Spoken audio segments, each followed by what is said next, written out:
Tuesday, March 21st, 2017. My name is Juliana Nykolaiszyn with the Oklahoma State University Library. Today I'm interviewing Michael Burgess as part of our Cowboys in Every County Oral History Project.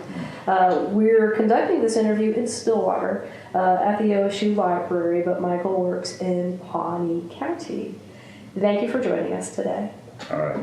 Well, good morning. Thank you for asking me. Some of the things you mentioned, what did you mention that you wanted to know about my early life? Sure. Let's begin by you telling me the year you were born and where you were born. I was born in Comanche County, 1949. Okay. And I was born at the then called Lawton Indian Hospital. And that's currently now the Lawton Indian Clinic or Public Health Service Clinic. And being born there, as a baby, I resided either in Comanche County or at the very edge of Caddo County, a small town called Apache, Oklahoma. Okay. And we lived with my grandparents. My mother and I were there. I have a little sister within 13 months, and we both graduated at Oklahoma State University. Technically I graduated in 1986. But I left campus in 1980, walked across the stage and thought I had my diploma. But come to find out there was a mix-up in some transcripts, so I ended up taking some more classes, finished up my bachelor's at Cal State Los Angeles, and credits transferred here. So my bachelor's degree in 1986 is business and organizational administration. And to show how things change, I started out with a dual major, business administration and public administration. And so from 1980 to 86, they changed focus and it became one degree. So that's how things change. I also minored in economics and political science. Okay. And things have changed so much that my wife, who currently works here, Julie, they did a background on me. She said she was just curious and they couldn't find my name in the graduate list. So it's probably before, so when I was here, they barely had desktop computers. And now you got this, everybody's got a desktop, everybody's connected. And so I said, perhaps they didn't go back to 1986 and update everything and put my name in the list of graduates. So that's what happened. In my early life, I recall going to, I think the earliest, if I can go back, the earliest memory I have as a child is one of my grandpas, my grandmother's brother. His name was Wiley Yellowfish. And the earliest memory I have is him telling me to get his walking stick, his cane, and bring it to him.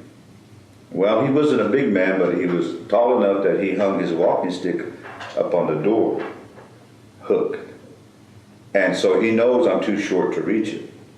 And so I'm trying to reach it, and he keeps telling me to get it, and he acts like he's getting mad at me. He was teasing me.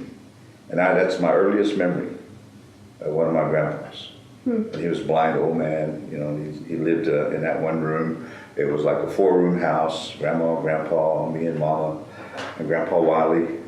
And then that's my earliest memory. And we were living about, I think it's around 2.5 miles west of Apache, Oklahoma, on a little hill rise. Every morning my grandma would be up making coffee, cooking bacon and beans and gravy or whatever. And Grandpa would be out there outside cutting wood, getting ready, or he'd be getting ready to go off to work. He did a lot of jobs. He would be a farmhand. He even worked for a railroad for a while. Grandma and Grandpa did follow the seasons, talking about being migrant workers. But they stayed in Oklahoma. They did seasonal work. Early memory I have is my first day in public school, first grade. I guess I was such a curious kid that I got in trouble right off the bat. My first day in school was getting spanked by the principal for not being quiet and not sitting down. But one of the things that served me well, my mother taught us to read and read to us a whole lot. Of course, it was generally Bible stories. Or I would hear Grandma and Grandpa talking in Comanche, and I would listen and just marvel at having the ability to have that language. And other languages enthrall me. If I had a good concept of it, I would have become a linguist researcher. Did you pick up Comanche as a young boy? I had some of it, and once once we went into the first grade, and we moved to Anadarko, and that's where English really took over. Mm-hmm. But because of prayer and ceremonies that my grandparents did, it's coming back. The more I'm involved with my people, the more I'm around other folks who can talk it, and I try harder and harder, and things are coming on. I'm picking up more of the language since I've been home. I've been back in Oklahoma since 2000. And so my education was based on my mother always telling us to read. Learn to read. You're going to have to take care of yourself. You got to stand up. And then she never de-emphasized education. It was always, go learn something, go get a skill, go to school, get your education. And I think that was the earliest beginnings of my desire to have more knowledge of the world type background. Be it through an educational system or through life experiences. So I've had both. Well, tell me more about your parents. Well, my mother and father split up when we were born. Actually, my grandfather got in the way. He didn't care for my father. Mm-hmm. He was a rascal. He knew about it. So I had very little connection with him after the second or third grade when my mother remarried, and then we left Oklahoma. I was in the fifth grade, went to Texas first. By that time there were 4 kids, and by the time my mother and stepdad, he was a construction worker. He drove heavy equipment, and he helped to build I-40, I-35, I-70. Ended up in Montana. I was in Montana, and the family was there. I was there from the 6th grade until the 9th grade. And at that time, my mother and stepdad had come back to Oklahoma, and I wanted to finish my 8th and 9th grade. I finished my 8th grade, and I stayed there for the 9th grade because I was playing ball and got into sports at Large Grass, Montana, living among the Crow Indians.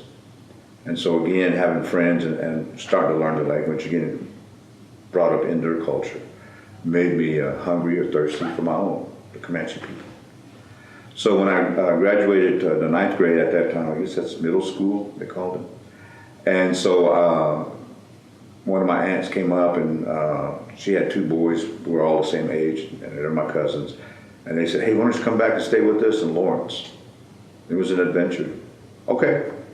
So packed up, told my auntie Mama Letty Ann that, Mama, I'm going to go down to Kansas with Mama Leona and hang around up there. She said, hang around up there? She said, you better be going to school.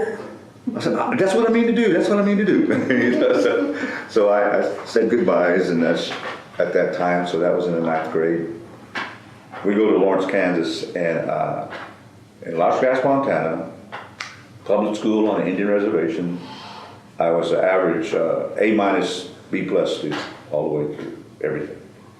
I get to Lawrence, Kansas, a high school just the high school alone was roughly 2,000 students. Wow. Mind you, I leave Las Vegas, Montana, the high school, the whole middle school, high school, public school, 400 students, 500 students. It was a shock. You talk about, people talk about culture shock, transitioning from society to diversity and all that. So I arrive in Lawrence, Kansas, first day of school, and I don't see my cousins in there. I'm walking along this big school, 3 times the size of our school in Las Vegas. Quiet, meek as a mouse. Don't know anybody. Don't see any of my cousins. And in Lawrence, Kansas, where they have Haskell Indian Junior College now, Haskell Indian Nations University. At the time, it was called Haskell Institute, just HI. And on the whole high school, there was about, I think there were 10 Indian kids. I leave Large Grass, Montana, 75% enrollment is Indian, 25% is non-Indian, and no blacks. So I arrived in Lawrence, Kansas, as my cultural awareness took place, And the person that befriended me the most was one black student. Really? Come up and introduced himself. He said, hey, you're Timmy's cousin, right? I said, you know Timmy? He said, yeah. He said, I went to school. He said, he told me to look out for you. He said, come with me. He said, go with me. He said, we're in the same class. So I went along with him that first day. And a couple of days after that, we talked and visited, and that was the first friendship I made outside of the family in Lawrence, Kansas. And it came through time that he and I would always run across each other, and there was always a friendship, relationship. We even played basketball. I wasn't that good, but hey, come on, come play with us. You know, he saw potential. And pretty soon, I'm in there running up and down the court with black kids.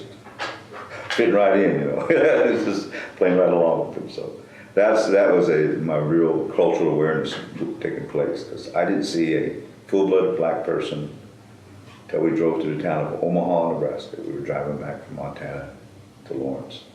That's the first full-blooded black person I saw, you know. Very. So that was a culture shock. And I knew there were black people. I grew up in Oklahoma, of course, you know. But in Oklahoma, I was here for the first, part of the second. We went to Denver, third and fourth. Came back in the fourth and fifth grade. In the fifth grade, a lot of kids today would not realize that the reason we have fall break, we had it, as young kids, we were out in the cornfields. I mean, not corn, but we were out there in the cotton fields. We were picking cotton. I was picking cotton with my uncles and aunties and my cousins. We had our own little gunny sack, burlap sack, and we filled that up, and we'd take it over to Uncle and put it in his. Gillis Miller was his name. We put his, and that's one of the persons that Charles Bank Wilson, you know, this picture here, he drew of Angie Debo. Charles Banks Wilson became a good friend of my uncle's, and he would come and dance with them down at Wichita Dances, or over here in Pawnee. The Wichita and Pawnee have a relationship, so every year one tribe would go south, and the Wichitas would come north and dance with the Pawnees. They call it visitation, and the other tribes would come and sit in. So that's how they made a relationship. Charles Banks Wilson, back with my uncles and them. So anyway, that's some of the early items that I should say, events that took place that encouraged me to get educated, because when I got to Lawrence, Kansas, as a high school student, I went back into introverted, went back into my shell. I didn't try to push myself into excelling either in the mathematics or the sciences, and I was pretty good at math in Montana. I was pretty good. But when we got into trigonometry and all that geometry, I didn't want to study. Mm-hmm. My cousins and their attitude and their knowledge took a hold. Life became important. However, I did graduate, became a graphic artist after that. Well, you mentioned, you kind of touched upon this a little bit, but could you talk a little bit more about your exposure to different tribal cultures and languages when you're younger? It was exciting. The exposure to Indian communities where the people spoke their language, which were among the Crow. At the time I was a young boy, there were older persons that could speak Comanche. I would hear my uncles, they were Wichita, Dudley Stevenson, Wayne and Gillis, they were actually two brothers, and he was their uncle. All three of them married sisters, my aunties. And so among themselves and their elders, I would hear them talk Wichita. You know, and it was just something to me that, man, they can talk several languages. And as a kid living in Dallas, I stayed in Dallas maybe half a school year with my auntie and them down there, and we were surrounded by Mexican people. And they looked like us, they looked like Indians, but they spoke Spanish or Mexican, really, not your Castilian Spanish. And learning some of those words, you know, it was exciting. And as a young kid, I wanted to learn things. I have to say also that I didn't realize what would you say, prejudice was. We lived in the south side of Dallas there, and there was a little grocery store, community store that we'd all go to. I'm there one day and my auntie sends me to get something. I go by myself. Usually when we're all together, we just follow them. So I go by myself, and I can read, so I walk up to the door. On one side of the door says whites only, and the other side of the door says colors. So I'm standing there looking at that, and I know I'm Indian. And they call us Redskins, so I walk in on this side. This is colors. And there's a white lady comes around. Oh, honey, she said, you don't have to come in that door. You could come in this other door. And I said, no, I'm Indian. She looked at me and she smiled. Well, I know that. I said, well, I come here to get these things from my auntie. Oh, come on over here. I'll get them for you. But seeing that, not comprehending that it was segregation towards one group of people. But nowadays, you know, the coalitions that have been built. Let me bring you to the political system today. What we're seeing is a government that's dividing those coalitions and that enraptured of being aware, respectful of each other and their ways. Yet at these institutions such as OSU, diversity is encouraged and it's necessary. Because as these cultures are a part of the American system, it's not just America that's diverse. The rest of the world has become more diverse because of warfare, because of the illegitimate leadership that comes forward and demands to return to a strict adherence, whether it's law or whether it's religious dictum or whether it's imposed assumptions, which is the preacher that went to Africa, Jones, and how he imposed upon his people the groupthink. You have to think like this, you have to be like this, and this is the only way for salvation. Or to say you have to agree with me and you have to be like this, and this is the only way for a good government to be a good government. That is not the real world. And that is a microcosm of a minority group who does not want to accept the necessity of change. Some political person could ask me, how can you sit there and say that? Well, you're native. Look what happened to us. I see how we've survived, how we've adapted. The sad part of it is, it was laws that took away and forced upon us our cultural awareness and communications. Yet here today, we have governments that say, oh, we welcome diversity, we welcome languages, we support these older ways of knowledge and learning. Then you turn around and you question how things are done and these oral histories that our Indian people have and possibly others in their homelands. These oral histories have been proven to be correct. These oral histories have found documentation by others in other countries how people have, I want to use the word, transpired through time and transferred knowledge through time, through oral histories, and showing how to do these things. This is the way you do this. This is why you do this, and this is respect to those people who established it. I can only sit here and say that because I've experienced it. Mm-hmm. I sit here today serving at Pawnee Nation College, being the voice of a small tribal college, not even my people, that has brought a better outlook, more opportunities, and I'm going to say a financial reward to a small community that is striving to thrive, striving to exist. And they are existing. And this community, the town of Pawnee and the nation of the Pawnee Indians, have more in common than they realize, as opposed to awareness of the differences they have. And one of those is respect for themselves or the other. And it only happens through dialogue. It only happens through show and tell in one fashion. But yet we don't get enough of that by those people who do not desire to see things that the other person sees through their eyes, through their lens, through their awareness. And that's the role, I believe, of institutions like Pawnee Nation College and even this university here. Mm-hmm. And so as I come through life, being educated and being around a lot of different people, a lot of different communities, I've become aware of that if I want respect, I have to give that respect. And I have to be willing to go along with those institutions, those communication avenues. But at the same time, I have to learn how to develop a style of presentation for my people, my culture. And I appreciate all of this here. Angie DeBow, the books that she wrote, the research that she did. In my time now, I'm not a young man anymore. I just completed my master's degree. But I too would like to do research. I would like to become involved more with research and presenting some of our past.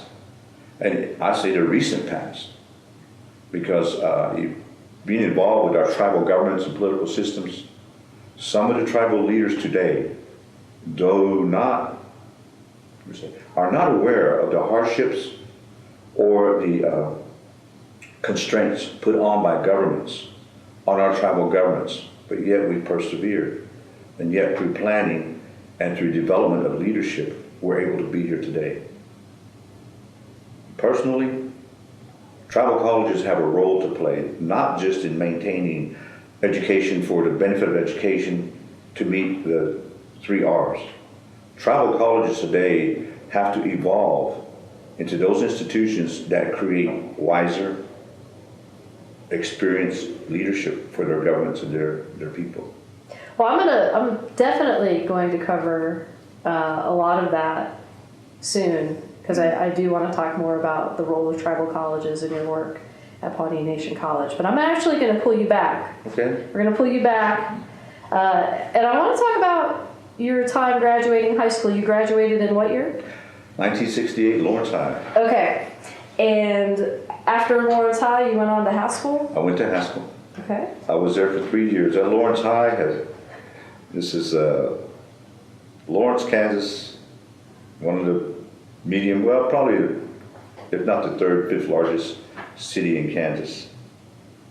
Had a high school football team that I would think it was 10, if not 11 years. By the time I graduated, they had not won state championship in their division. And I bring this up because I didn't know I had athletic skills. The high school football coach sent 3 people to talk to me, to recruit me for the high school football team. And each time they did, I went and talked to my uncle, and he said, well, you better not. He said, you might get hurt. We don't have any way to pay for it. He said, and he said, you need to learn a skill. You need to learn something to take care of yourself, have a job after high school. So finally, the head coach came back and talked to me. Finally, he said, Mike, what is the problem? Why can't we get you on the team? I said, well, my uncle's telling me that I shouldn't play because I have to keep working. I'm working part-time at these 2 jobs here, and I have to help out. I have to help the house. Oh, he said, that's no problem. We can get you a job. He said, you can work over here and over there. He said, you don't have to work at nights. So I went back and told my uncle to get permission. He said, no, you better not do that. He said, you might get in trouble. So I didn't play high school football. A big disappointment. Big disappointment. I would have learned a lot. Of course, I might have been injured a lot too. But I graduate, go on. Remember I told the story of Watch Grass. There was about 400 kids in the whole school. We graduated from a high school senior class of close to 500 students. Big class. We go to our graduation at KU Fieldhouse. You know, and all the students sat on the floor. We filled up the whole floor. Parents were around us. I had been living with my aunt, Leona and Dudley, that whole high school year. And finally, I had enough money, and my mother had written me, so she came up for my graduation. I was very happy. I was a little shocked, but happy that she made it up there. Her and my little brother, Mindy. They made it to my graduation, got to visit. And that's when I came back to Texas, worked a little bit sometime, and enrolled at Haskell right then and there. Did you, prior to enrolling at Haskell, you mentioned you majored in graphic arts. Did you have any experience with art? Technically, no training, none whatsoever. But my experience was always, how would you say, just sketching, drafting, sketching. I always had a pencil and paper. And, I would draw people talking. I would just draw their faces, or I'd draw animals and birds, things I liked, and flowers. I wanted to draw. I wanted to be an artist, but I just didn't have it, that natural talent. I could see something to draw that, but to close my eyes and envision things, it wasn't quite there. When I got to Haskell, I had already taken classes in typography. They called it printing, but it was typography, typesetting. I knew how to operate a linotype, intertype, and I had taken typing in high school. There was only 2 of us in the class, 2 boys. The rest were all girls. He pulled out of it. I stayed in there. Got to know a lot of girls. I bet. I'm going to back you up a second and have you talk about your first impressions of Haskell. So you're coming there from working a little bit, and of course Lawrence High. Mm-hmm. What were your impressions of Haskell? Actually, it felt like I was home. At the time frame, I lived in Montana. Being around Indians every day, it was very comfortable. Not to say I wasn't uncomfortable at high school, but I'd go home and it would be Indians again. But in high school, dealing with non-Indians, so it was a different language, different way of action. And today, the sister cousins I have that I live with, they see the difference. And one of my sisters went back for high school reunion in Lawrence, Kansas, 5 or 10 years ago. And she came back and we were visiting. She said, you know, Michael, she said, her name was Debbie, Debbie Stevenson. Her dad was Dudley, Uncle Dudley. She said, you know what? She said, do you remember so-and-so? She named these ladies. And I said, I think so. I said, I have to see a picture. She said, well, they're asking about you. I said, what do you mean asking? She said, well, 2 of them were asking, what you doing? Where are you at now? Are you married? You got kids? She said, they were really, she said, in high school, they were really enamored and wanted to date you. I said, what? They never said that. Never said. I said, well, you were always, she said, I guess you were so quiet and you never went to dances or anything. She said, but these ladies are single or asked, what you doing now? So I didn't realize that. You know, I didn't realize that those kinds of relationships would have taken place. Mm-hmm. So when I get to Haskell, a lot of the boys that I knew from Montana, Oshkosh, a lot of them came down, about a dozen of them, whom I knew. And then from Oklahoma, a lot of the people that came up, there was another half dozen who I went to school with in public school down in Anadarko. And they remembered me. Some of them I didn't quite remember, but their names. And so when I got to meeting more people from Oklahoma, I found out more relatives and more relatives of relatives and friends. So I had a big connection already by the time my first semester at Haskell was complete. There's half a dozen people I'm related to and probably another 50 to 100 people I know of and know their relations already. So I was comfortable there. It was easy, that transition to get back into the Indian community. Mm-hmm. And what benefited me was having so many friends in Lawrence, Kansas, that on weekends I was still working at the newspaper there, Lawrence Daily Journal World. I could go to work on Saturdays and Sundays. You had to have permission to leave campus. But because I had a job, I had prior permission. So I became everybody's friend on the weekend at Haskell. I became all the guys, bring me this and bring me that. Okay, give me the money, you know. So I was a marketer. I was a tradesman, I guess. What would you say? You know, I was always collecting 10% for everything they needed. So my first concept is I got to take care of me, you know. I need my things. So, you know, if you need underwear, I need a pair too, you know, or just something like that. So I was into trading and helping people and always, you know, being how would you say, entrepreneur before the word was going. Mm-hmm. What did you do for the newspaper? At the newspaper, I worked in the press room, as we call it, the big room where all the big presses run, mm-hmm. paper run. But in the evenings after school, even after classes at Haskell, I would catch a ride uptown, or I used to have my own car. I'd drive myself to work. And then I'd work from like 5 until 9 or so at night. And we cleaned up all the linotypes, took all of the linotype out. And at that time, all the ads were produced by pig iron or metal, lead. And so we would what they call kill the ads. So we'd have to take all those out and take all the spacers and save those and take all the lead back into the press room where they poured what's called a pig. It's a big iron lead cylinder, and that's what's called a pig. Because it had a snout on the end where you ever see a pig, it had put a ring in his nose. That's what the pig snout, and that's where we hooked it up, pulled it up, and it would dry and hang like that till it cooled off. Wow. And so that's why they call it pour a pig, you know, at that time. And then we helped to mail out the newspapers. At the time, you had to roll each newspaper and it had its address in a wrapper and roll and flip it out there like that.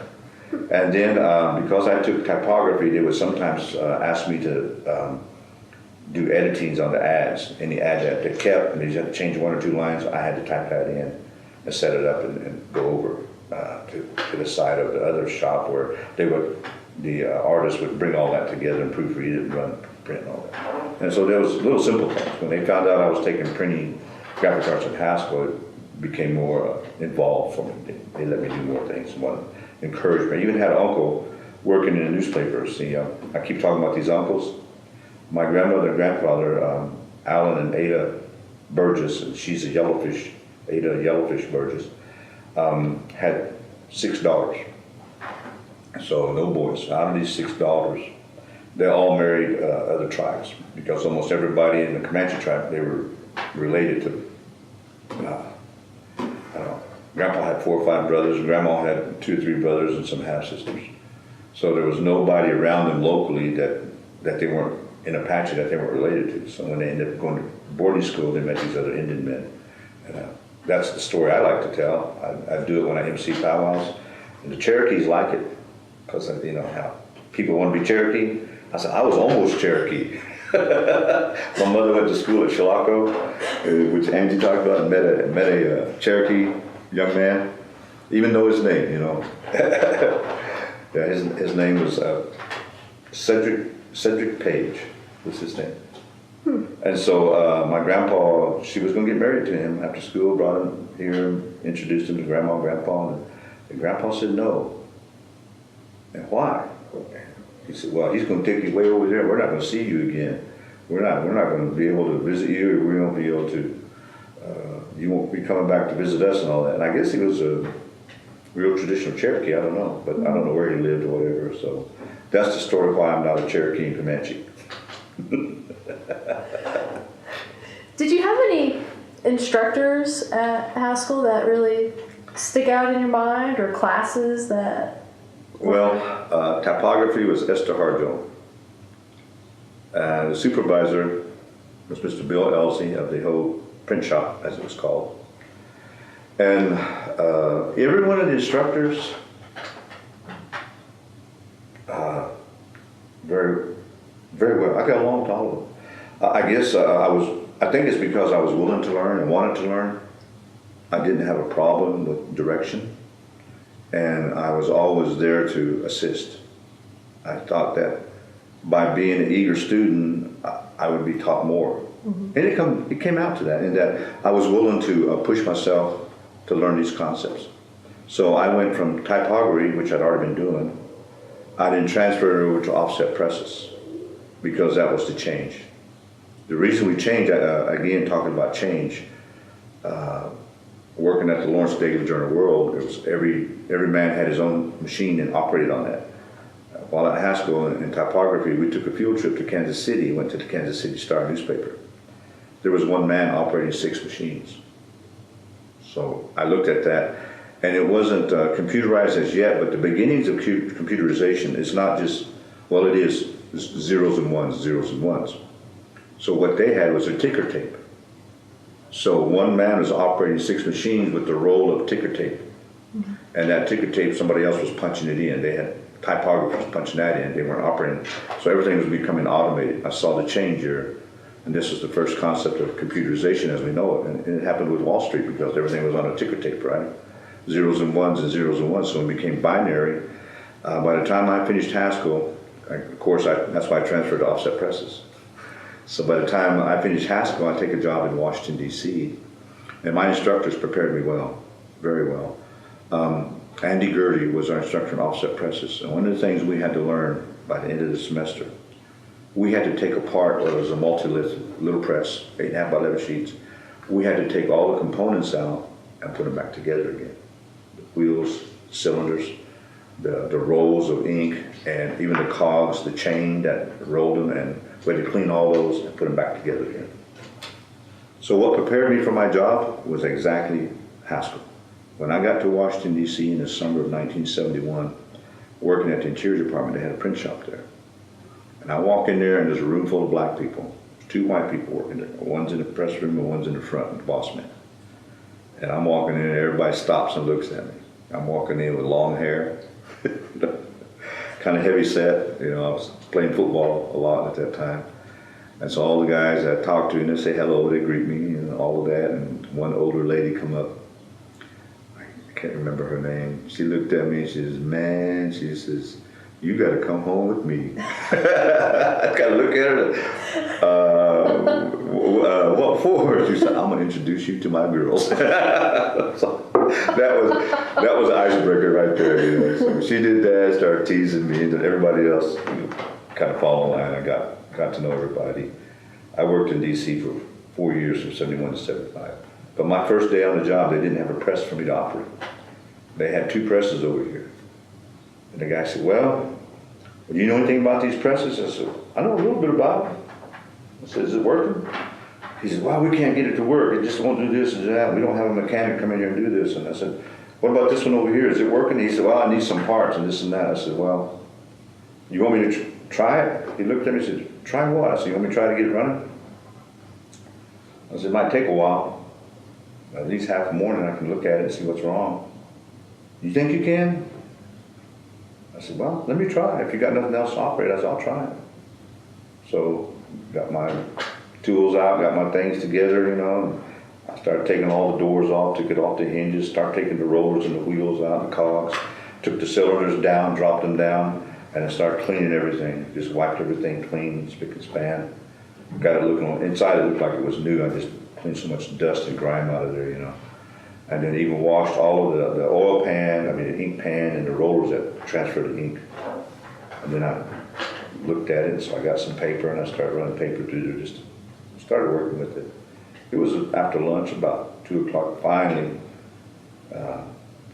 foreman come by. I said, you have anything for me to do? Is there something I can do a test run here and do a test job? He said, well, I got some jobs right here if you want to try them. I said, yeah, I'll put them on there. Started going through, putting them out. Got that machine to working in that one day. And Thanks to Haskell. yeah, thanks to Haskell and Andy Gertie making us do it. What year did you graduate from Haskell? Haskell, I graduated in 1971. And you mentioned you were playing football. Did you play sports at Haskell? I played football at Haskell. Okay. I played football. I was a walk-on, and it was fun. I liked it. I was never a bodybuilder type of guy, but everybody in playing football, everybody gave me a lot of respect because the willingness to throw my body into the game and handling myself. You know, I didn't have a lot of guys want to build muscle. The more weights I lift, the skinnier I got. You know, this is just weird. But I could handle myself, and I played a defensive tackle for the 2 years that I got to play. I played in my first and second year as a walk-on, and a lot of my teammates were from Oklahoma. That first year, we started out with 75 players. At the end of the school year, I think we had like 35 left. Who was your big rival? Oh gosh, we played several junior colleges there. Mm-hmm. There was one, I can't remember the name, that they were a military academy in Lawrence around Kansas City. We always had a big battle with them.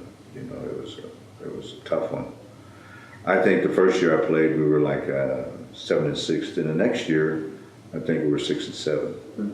But You finally got to play football. Finally got to play one organized sport, and then turned out the sport I loved was basketball. I played on the intramural teams there, coached them, and that was a lot of fun. Haskell, Haskell, just like other boarding schools, made for a lot of families. And the hard thing at Haskell for me was to stay single. Really? Really. Because everybody that came to Haskell, almost everybody that came to Haskell, came from another boarding school around the country. People came from as far away as Shamala. There was a boarding school in Alaska, 1 or 2, that we had Alaskan students come down. And some of those had already been to Fort Sill, Chilocco, maybe over here, Sequoia. And then there was boarding schools in Arizona. People would come from some of those. There was Flandreau, in North and South Dakota, there were boarding schools. And then in North Carolina, on the reservation there, Eastern Cherokee, they call it the Qualla Reservation. They had a little school that people would come from there to Haskell. So we had Indian students from all over the country, all over 49 states, 50 states, we're going to say, those who came from Hawaii. We didn't have Hawaiians, but they're native students, Indian students whose parents were there, and they came over to Haskell. So it was a lot of boarding school experiences that I associated with, because they all had some boarding school behind them. The closest I had to it was living on the reservation in Montana, going to a public school. Mm-hmm. But it was all Indian. So at Haskell, I noticed that a lot of students would show up the first year. Pretty soon he and she wouldn't be back the next year. Or some of them even got married at Haskell when they left, and then they went on to make their families wherever. Mm-hmm. So my desire was to get my education. Because I grew up in a household of 7 kids. My mother had 7, and we had a little sister that passed away at birth. And my stepdad had a daughter, so it turned out to be 7 of us in the household all the time. My first thing was, I don't want to have kids until I could take care of them. You know, my early work experience, I was 9 years old. My stepdad would take me to the hay fields, and I would drive a tractor, and all the men would put the hay on that tractor, on the slip, as they call it. And then we take it in and drive back out. So all I did was drive in circles in those fields picking them. And then eventually they taught me how to operate the tractor, loading up the cutter that would cut wheat or alfalfa for them during the fall and harvest season. So I was doing that at the age of 10 and 11, holding down those jobs 6 a.m. with dark time with these men. And eventually, at one point in time, I was working so much after school on weekends. I used to, in Lodgegrass, I worked at a bowling alley, and they bowled every Thursday, Saturday, and Sunday. And then every Monday through Saturdays, I would work for 2 different stores and go over, clean their stores, sweep, dust, mop, empty trash, clean off the sidewalks for them. So that was a job for 2 hours a day. So I was getting paid for those, and I was getting paid at the bowling alley. And through all of that, I would always save $5 out of the paycheck. I had a little envelope up with $5 in there, and I put it in my boot or my shoe that I wasn't wearing. So every summer I'd be going to school, and I'd be able to buy my own clothes, my own shoes. And that's how I learned to be a little thriftier, a little wiser with that. So in that summer that I left Montana, I had worked all summer long, earning $60 a week out of every paycheck. I had $10 or $20 I put aside, because we live in the country, no place to go, no movies, no car, so save a lot of my money. Anytime we go to the store, I'd buy ice cream candy and share it with my little cousin brothers if I had them with us or whatever. So when I get to Lawrence, Kansas, I talked to my auntie and I said, "Auntie, I need to open a bank account." And she looked at me, "You need a bank account?" I said, "Yes, I do." I said, "This is why?" I said, "Well, I want to put my money in the bank." I just took me downtown and whipped out my envelope. I had $350 in there. She looked at it, she said, "Michael, you got that? Where did you get that money?" I said, "Well, I was working. I was bucking hay up there in the fields." "Why do that?" She said, "I wonder what you did with your money." I said, "Well, there's nothing to do with it but save it." And we didn't go to town that much, My auntie and them, they had 5 kids already. There was me and one little car, So we didn't always go to town every week or every day. Maybe on the weekend we'd go somewhere.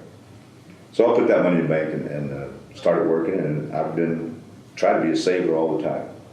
That's really good. Try to learn that you have to save something. You never know what's coming. Even today, I tell that to my kids, my children, that always put something aside, because you're going to want something or plan to save for it, so you don't endanger what your cost of living is, what you got to pay for now. And let me translate that into politics. Tribal governments need to have that. They need to do that. Yes. Not enough of our tribal leadership set aside a rainy day fund. Now, Oklahoma had that, right?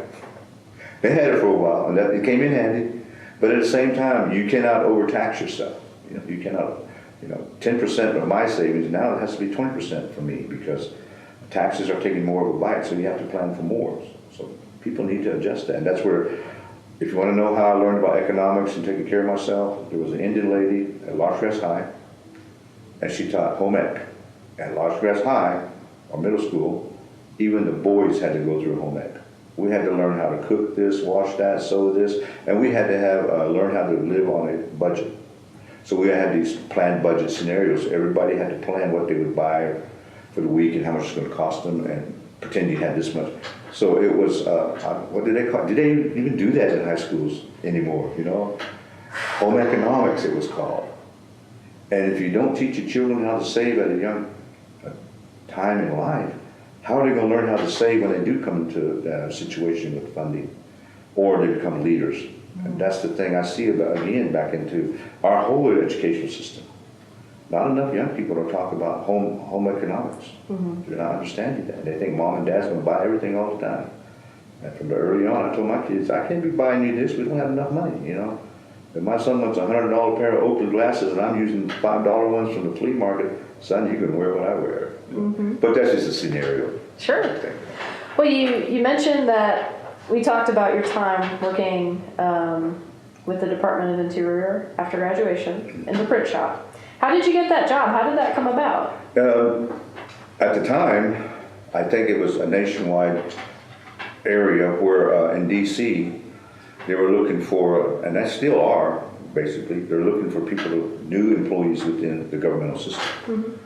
And because, let's say from the civil rights movement of the 60s and early 70s or mid 70s, the government was expanding with all these social services, and they needed more employees who come and learn the system and help build a social service system. So I think that's where this came about, and that the Interior Department was looking for people to come work at the Interior, and they wanted interns and to see whom is going to be groomable, who's got what skills. And so when we heard about all this, they sent a memo out, and it came to us, and Mr. Elsie asked us, fellas, you guys, anybody here interested in going to an internship in Washington, D.C.? And to me, that was a far-off place, a lot of history. I was, yeah, I'll go. I'll try it. I'd like to work up there. What I had been doing was going to Dallas, Texas, and working in construction. Oh, I saw some men who were 35 years old that had been in construction all their life. I swore, I'm not going to look 60 years old when I'm 35. I'm going to school. I'm going to go learn something to take care of myself and not endanger my body, you know, because I had a taste of breathing concrete. I had a taste of being out there at 10 o'clock at night, smoothing concrete over or building the walls, and how backbreaking it is, how hard it is on your knees, your elbows and all that. And that's what happens. Arthritis sets in early. So I told myself, I'm going to finish it. I might go to college. So how I got to Haskell, that's how I got to D.C. from Haskell. And then at Washington, D.C., went through life, but I still wanted a college education. I still wanted to own my own business or be a manager of a system. And in back of my mind, always the word my mother said was, or the phrase is, when you go through a door, when you go in there to work, make it so somebody else can come in behind you, bring another Indian in behind you, teach them, show them how to do this, help someone else out. So that's my philosophy of why I'm at Pawnee Nation College, trying to help other Indians come through that door and go through other doors and encouraging them to make sure they teach someone else how to do this, encouraging them how to build their life, but at the same time build a good life and a path for other people to follow and leave something in place that they can pick up and carry forward, look into the future. Well, kind of walk me through your career. From what I understand, you've worked with various tribal communities through the years. Kind of. Oh, yes. Tell me what happens after DC. Kind of walk me on through your career path. Well, DC, I walked away from at that time, a good job, about $35,000 a year, 8 to 5, working part-time on another job, earning another $20,000 a year. I walked away. Credit cards and cars. The young lady I was with told us, I want to go to college. I want to get my degree, and I can't do it just doing part-time. I've been going to school at Northern Virginia Community College for a year and a half. By the time I finished, I only had 3 hours of transfer, or 6 hours of transfer a year. So I transferred back. I just walked away from that, quit, and came down to Oklahoma, back home. I wanted to be here. 2 reasons: my education, secondarily, family. My sister was going to school here at the time, Palermo. And then we roomed together for a little while, and then I branched out, got my own place. But because she was here, it was easier for me to get into the system. She kind of walked me through it and told me what to do. And that's how you ended up at OSU. And so you came in the 80s? I got here in 1974 as a freshman at 25 years old.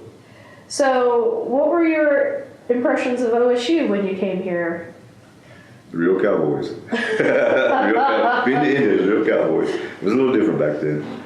But there were a lot of students, there were a lot of Indian students here on campus, or some of them were commuting, young and old alike. You know, some at 18, but there were some Indian folks here who were over 40 or 50 that were finishing up probably their masters.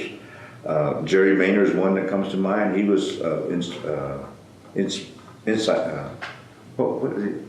he helped to institute the Native American Psychology something association, started here on campus. Okay. Yeah, and that was very interesting. When I came here in 1975, I started out in business. I wanted to have a degree that allowed flexibility to me, because as I looked around, I saw people who went into education to become teachers, and I didn't have the math background to become an architect like I'd always dreamed. And their art classes here were strictly art. There was nothing really called graphic arts and design until later on, because that was my forte at Haskell. So I said, well, I've always wanted to know dollars and cents, and so I went into business. And I just stayed with it, because as I talked to other people, there were only about 3 other Indian students that were in business, in a school of business. And we were focused on that. So even though I didn't enroll in the school of business, everything I did was, all my lower division classes were geared towards going into college of business. So by the time I became a junior, I had completed even some junior coursework that in the school of business would have been accepted. And so I didn't realize it. So the reason I did that again was flexibility, owning my own business, but also understanding. I'll just say I had worked here as a student, and I was handling the cash register. But I was released from my job because the manager that was handling the cash register or supervising this would tell me, you can clock out now, I'll take care of the register. Come to find out, that person was, taking money out of the till, and because I'm the one responsible, it was my name. Mm-hmm. Yeah, eventually I ran into that, I was still here, ran into that manager, and he finally asked me, he said, Mr. Mike, he said, can I ask you a question? He said, every time you'd register things, he said, you always came up $20, $30 short. I said, well, I didn't close out. He said, what? I said, I was not allowed to close out. The night manager was closing the till out, and he would tell me clock out and go home. And that's my boss, right? The night manager was his nephew. Mm. See, so I learned a lesson. If you're responsible, do it. If not, oversee that it's done. Mm-hmm. So that was a life lesson. That not everyone can be trustworthy as you, so you have to be careful. And that's held true through my career. When I left Washington, D.C., came here, I was here one semester and transferred to OU because my lady at the time found a job, federal job in Oklahoma City. And so we moved down there, and we went to school. I went to school OU for January 76 till spring of 77. Yes, I transferred back to OSU in 78. I got a scholarship up here with the Department of Labor, mm-hmm. and studied the Comprehensive Employment Training Assistance Act, the CETA program. So I was back up here for my senior year. I walked across the stage thinking I graduated. But when I got to California, I wanted to pursue my master's program. And I found out in 82, 83 when I applied that I did not have enough credits. So I had to take 3 other classes. And one of them was stats, business stats, at a college that's on a quarter system. I do not recommend for anybody. Yeah. I passed it, not the greatest grade, but I passed it. And so everything transferred back here. And my degrees are granted in December of 1986. Bachelor's degree, business management, organizational administration, a minor in poli-sci, a minor in economics. While you were here on campus, were there any classes or professors that really stick out in your mind? Well, he was the dean of the department at the time, and he was my advisor. And I had one class under him. I don't remember his name, but it was business law. And that class, you had to be prepared. Mm-hmm.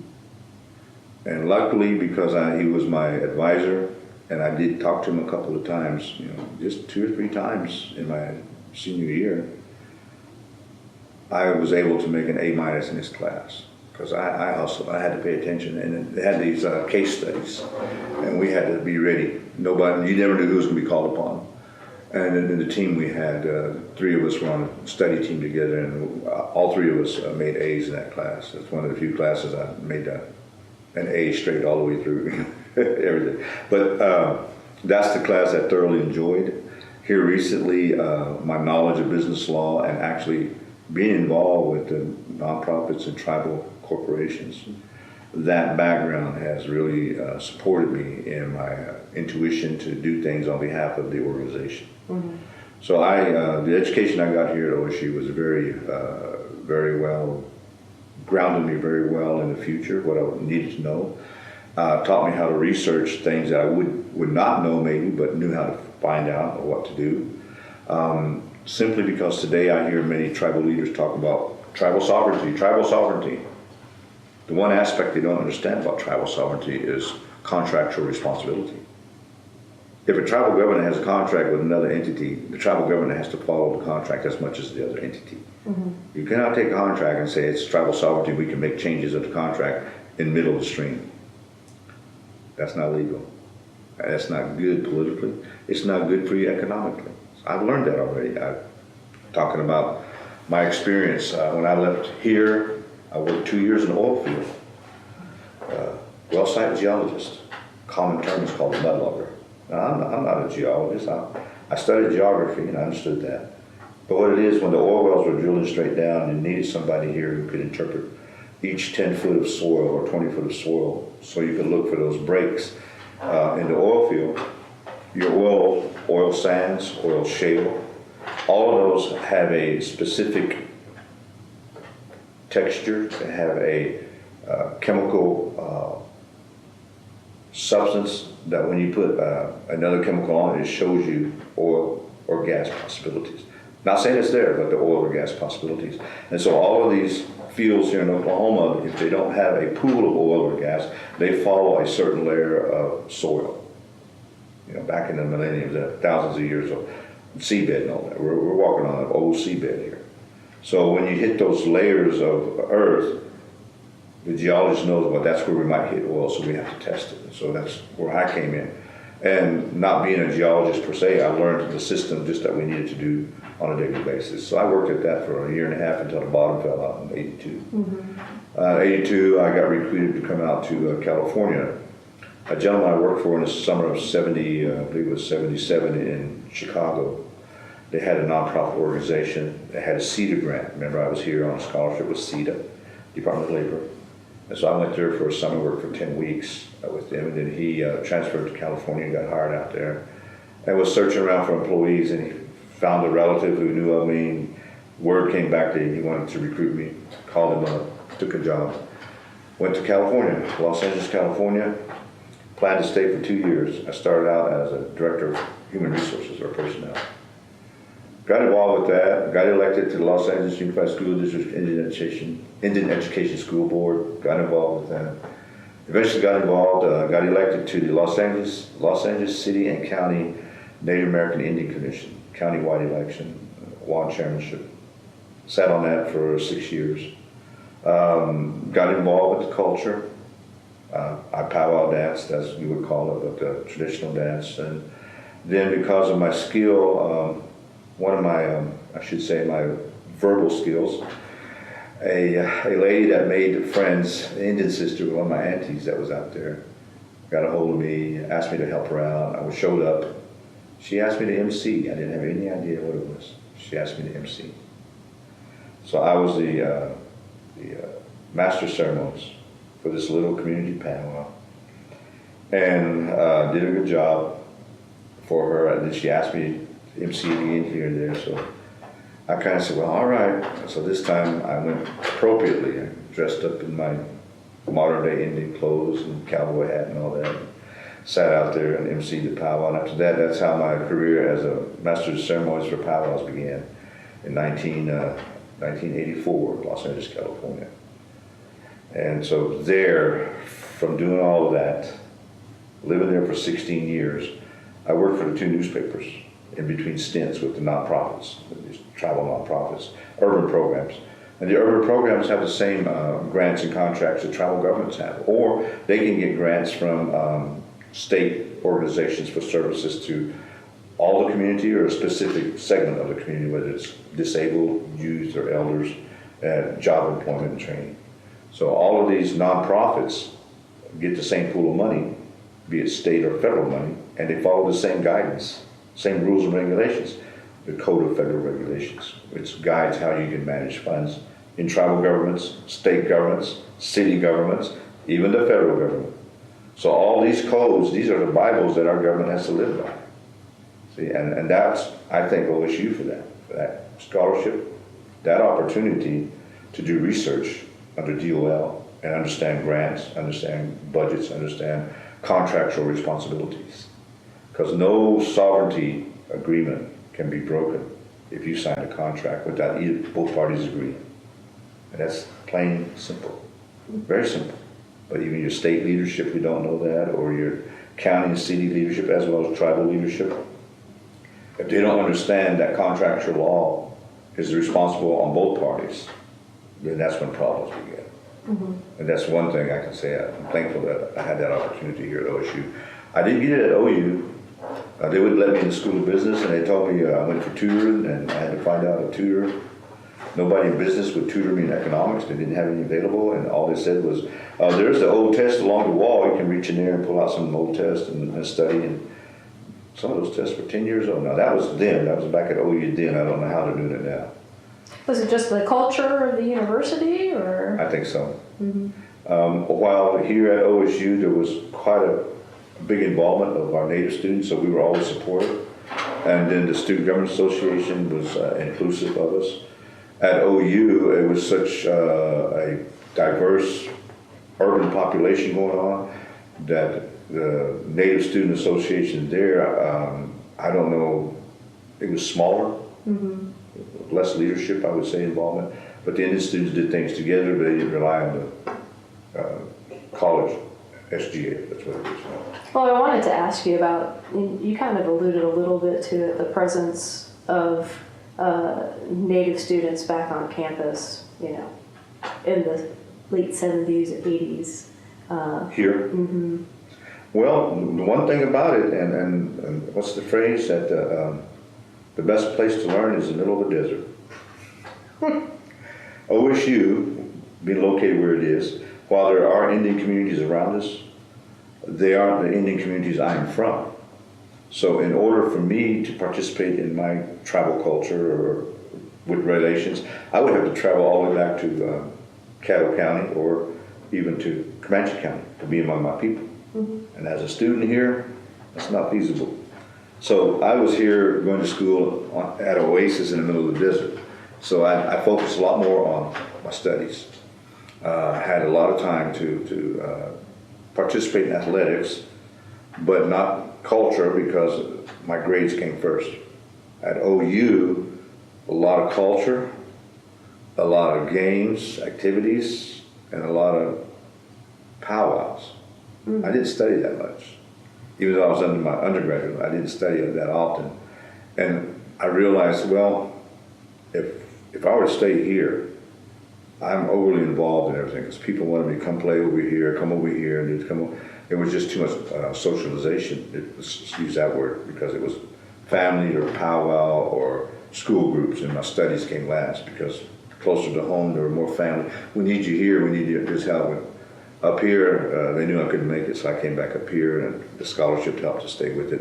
So I learned more in this oasis than I did down there by the river, you know. And it was self-development as well. How much overlap did you have with your sister here on campus? A whole lot. Though she was in school of sociology, more so, as roommates and all, but we seldom saw each other Monday through Thursday, other than at the house when we bunked together a couple times. Yeah, and then sometimes she had classes that were in the field of business management, personnel, HR type of classes, but because she went on to be in more social welfare type of things, so it was totally different. And by the time she did finish here, she had to come back about a couple years later. When I left in 1980, she wasn't finished yet, one more year to go. So I'm not sure if she finished in 81, 83, somewhere around there. And then she went to New York and worked on graduate studies up that way. She had a companion and a job, and he was in school as well. And that's when I went to California. Well, while you were on campus, did you attend any sporting events? Oh, we went to basketball games. I couldn't get to football games. You had to have tickets way ahead of time, just like now. You know, and the student money I had, it didn't afford football tickets. Did you do anything else for fun around town, or with? We were into intramurals a whole lot. Okay. I played on 2 intramural teams in basketball and 2 intramural slow pitch and fast pitch and softball. So I was involved in it. You know, I was older, so I wasn't that enthralled with trying to get into the organized side of it. Yeah, so when my studies were taking a hold, I was carrying, at the end I was averaging 15 credit hours a semester. Like a lot of students now are taking 15 to 18. And I think my degree when I was here required 124 hours. By the time I left here, they had changed it. I needed 132 hours. That's why I had to take one class and repeat another one that they lost grades or whatever. So I had to make up 9 hours to finish my degree. Now, I'm guessing the research kept you busy as well. Yes, definitely. More the research, but knowing we had teams. So each of us in that class, there was 12 of us on that scholarship, and so we had groups of 3. And so throughout the semester, we were always having to research and write proposals and respond to specific questions. We were tested twice a semester just on the CFR alone. And then there were other, what would you call them? I think what they call them, well, addendums. These aren't in the CFRs, but these were changes made. And so you had to read those and be aware of all these things and explain why or what happened. So we were always doing some kind of research for a DOL scholarship on that. And then economics, the economic development classes we took, they had to coincide with these areas. So we were doing research. I was having to do papers in economics and economic development, just research and explain or talk about this scenario and what transpired and why it is. See, so I don't see that. Who knows? I'm not on campus, but all of that experience. Let's fast forward right here from the time I went to California, 16 years there, 4 years working with 2 newspapers, Los Angeles Herald-Examiner and the Los Angeles Daily News, surviving the 2 big earthquakes. Only 4 years out of those 16 years did I work for an organization that was nonprofit. That was not a nonprofit. The other 12 years I was working with the 2 urban Indian programs in town, LA Indian Centers and then the Orange County Indian Centers, and it soon became Southern California Indian Centers. So I worked with those groups and I supervised both their graphic arts program. They had in-house graphic arts training. So I was a manager, I became an editor, I became a journalist, I became a photographer. I did all the layout and design for both of those. And then I conducted educational classes in typesetting and in layout and design in those programs. So all of that, thank you Haskell. That was due to Haskell and my background. And that's again where computers came in, where typesetting went to computerization. First it was a CD-ROM, if you want to call it that then, and it had the entire alphabets. In the machine we had to change the ROM, the CD inside the machine. Now, when people sit on their computer, it goes straight to the press. Everything's electronically done. So I'm thankful that I had the opportunity to understand all that and encourage other people to go into that area. The educational means, the job training and placement. And that took place in Los Angeles, California. Well, how'd you get back to Oklahoma? That's another story. That's maybe chapter 2. I've been trying to get back to Oklahoma. In the meantime, I had 16 years. I have 2 kids. California, the mother was a Hoopa Indian. And eventually we grew apart. So I'm here. I came here to visit. I was passing through. My mother took ill. She's in Washington, D.C. I went there, stayed. Finally, she passed away. 1998, but 1998-99, I worked at American University. Unbeknownst to a lot of people, I taught 4 years part-time at Cal State Long Beach based on my bachelor's degree. 4 years, American Indian Studies. And I didn't stay because I had children and 2 jobs, that job and newspaper jobs. No time for studies, so I didn't get into a master's program like I wanted to. That didn't happen. So eventually, when my mother took ill, I left California in '98. A year at American University with what was called Washington Internships for Native students. It should be Native American students, but WINS for short. And just recently, it's stopped. American University had to stop it. But while I was there, they almost stopped it in '98. But the board, the community board came together and asked me if I would apply for the job. And not that I was job hungry, and I knew that if I took a job, I wouldn't be able to leave soon. So I worked there for a whole year, revived the program, reached out to tribal colleges around the country, came through Oklahoma on a swing through OU, OSU, went to Cameron, and I went down to Ada to the Indian clubs and spoke to them about it. Went to Northeastern, spoke about WINS, get them to apply for the summer internships. And that summer, the program went from 12 students before me. When I finished it, we had 60 students enrolled. 56 finished. Wow. Yes. And I was a dorm matron too. I lived on campus all 10 weeks with the students in the dorm. And I was the one and only administrator. And the program worked. I recruited from the west side of Mississippi.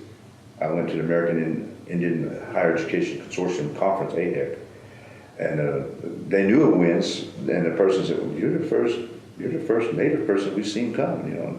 Students responded, getting to talk. And I knew a lot of folks, because of Haskell, I have a lot of connections that were teaching at that time at these tribal colleges. A lot of my cohorts went on to get their degrees, and I'm running across them at AHEC, and that's another encouragement to me to go ahead and get my degree. So in those time frame from Washington, D.C. in 1998, then to 1999, 2000, the Native American Journalists Association, they recruited me. Let me back up here, 1984, we started the Native American Press Association all over again. And then it revamped itself to the Native American Journalists Association. And I'm one of the early founders of that. And it's still going, somewhat of a different role, but it's still happening.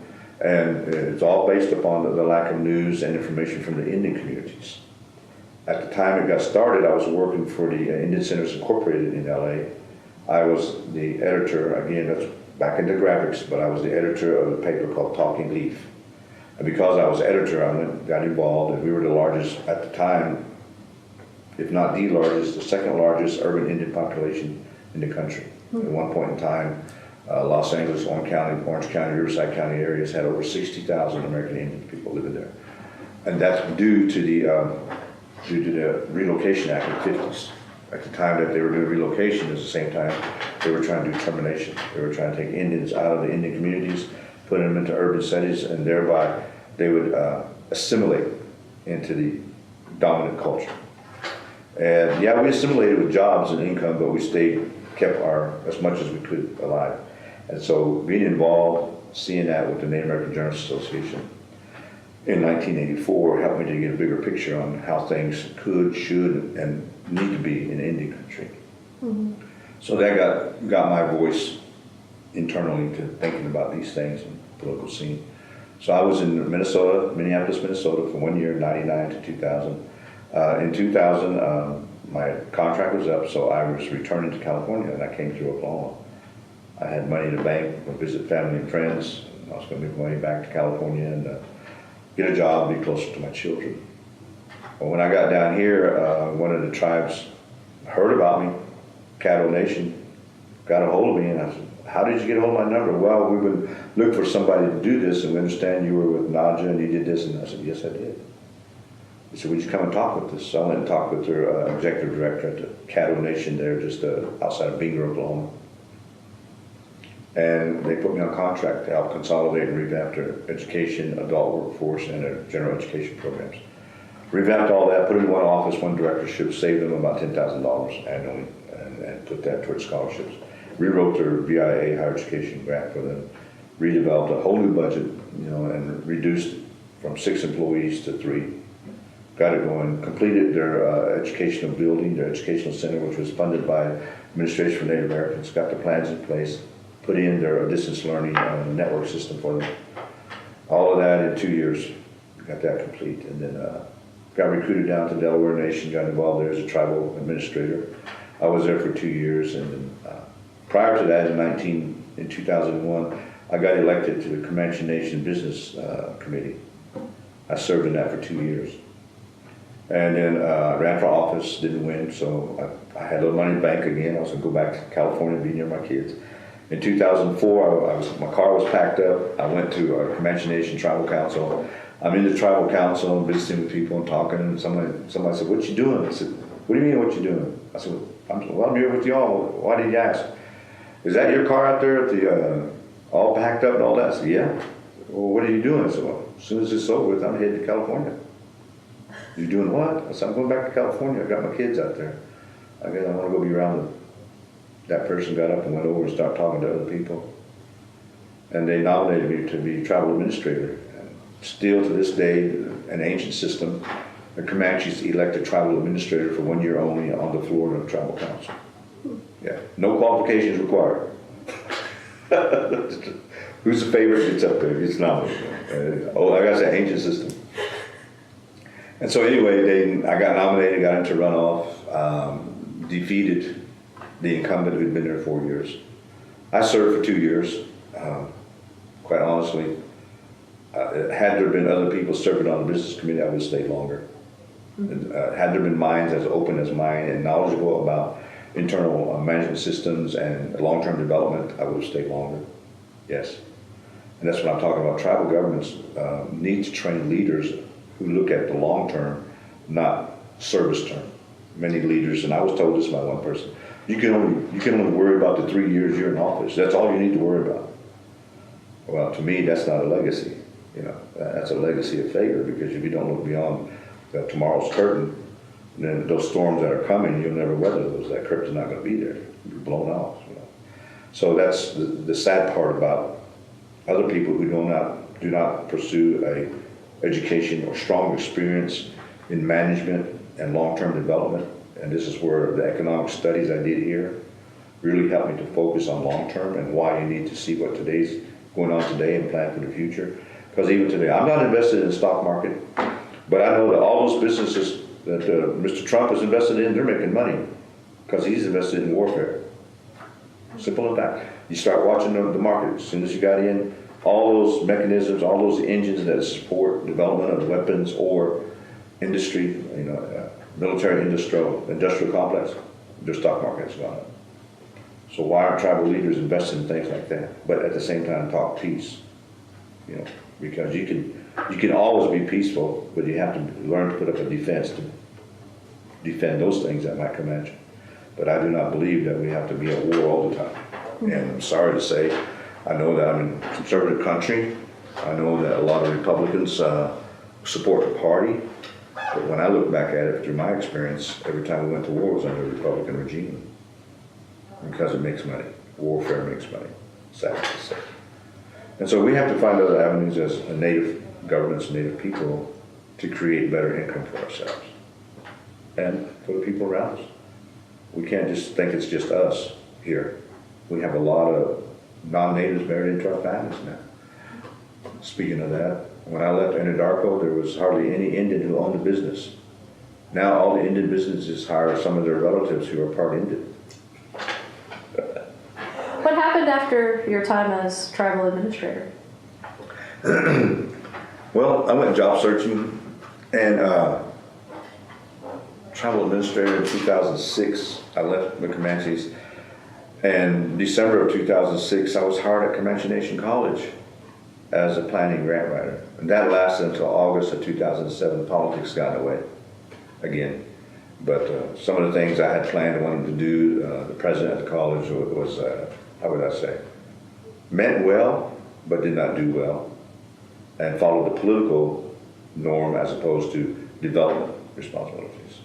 So I was invited to leave, and I did, with a hefty paycheck. I have to say, again, thank you to Business Law Class 101. I knew more about employee law relations than that president did, or even the leadership at the tribe, so they acquiesced to my request. And so I didn't mind. I had 6 months payment. I went traveling. I went from here, I went for an interview in California, 2 interviews in California. I took an interview in the state of Wyoming, near Fort Washakie, where I had friends and relations. I didn't get hired for those, but because I was able to do that, it was just a vacation. I had a little vacation, got to meet and greet other people. And by the time I came back here, I think it was September of, that's going on through 2008. By September, I had a job interview with the Seminole Nation. So I went to the Seminole Nation over in Wewoka, Oklahoma. I worked with them for approximately 4 months up until 2009. And then Comanche Nation Housing had an opening. People called me up, asked me to apply. Again, other than the Seminole Nation and the jobs I applied for out west, everybody's asked me to apply for a job. And I think that's the power of my experience. They've asked me to apply. They know what I've done behind me.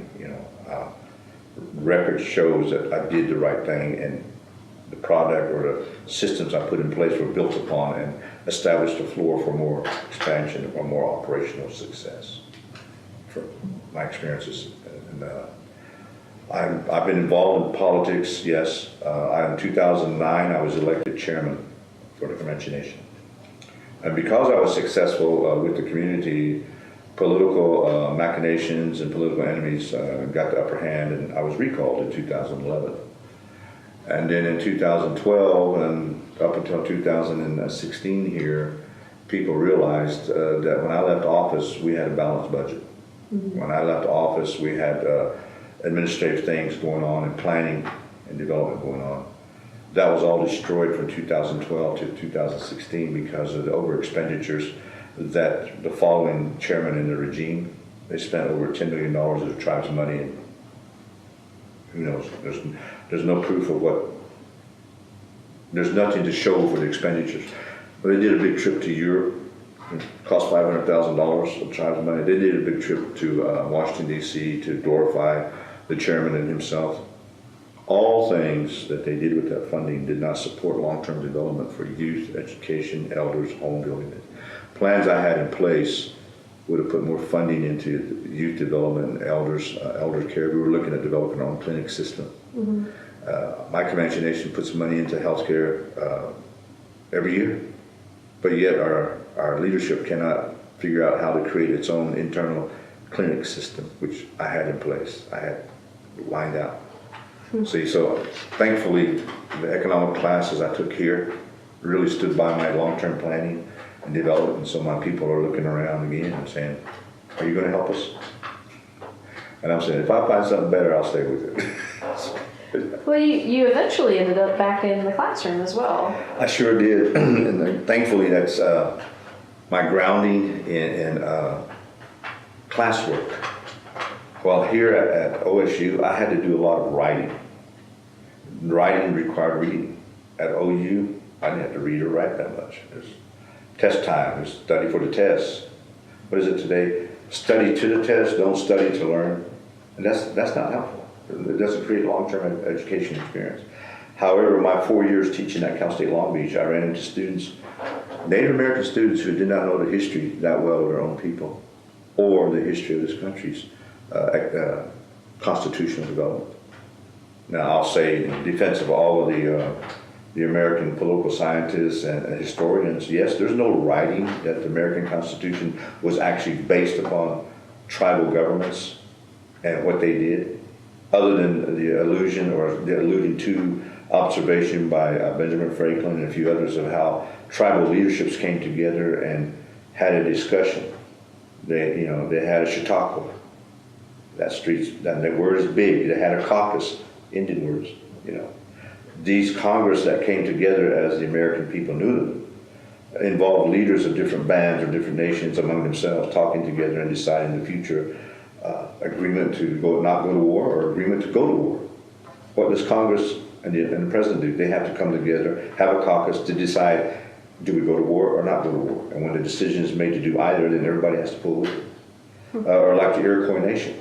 When they came together in their Congress, the women sat behind their leadership and the men stood up and talked, but they waited for the women to tell them how to talk, because when they got home, the women would vote and decide what to do, not the men. Different from my Comanche people. The men would have to come together and talk and decide, is this going to be beneficial for us or is it going to hurt us? And yeah, they talked, but then they didn't make a decision until they considered their families. When they considered their families, they asked their children, all the women, how's it going to be? What's it going to be? What do you feel? Can we do this? Are you going to be all right? Mm-hmm. So that there's always that consideration, how it's going to affect your family, how it's going to affect your community.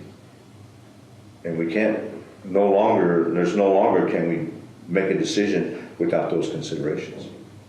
And if we have leadership, Indian or non-Indian, we don't think about 7 and 10, 15 years from now and plan things together for that development, whether it's going to be the school, going to be a hospital, or put a park in place.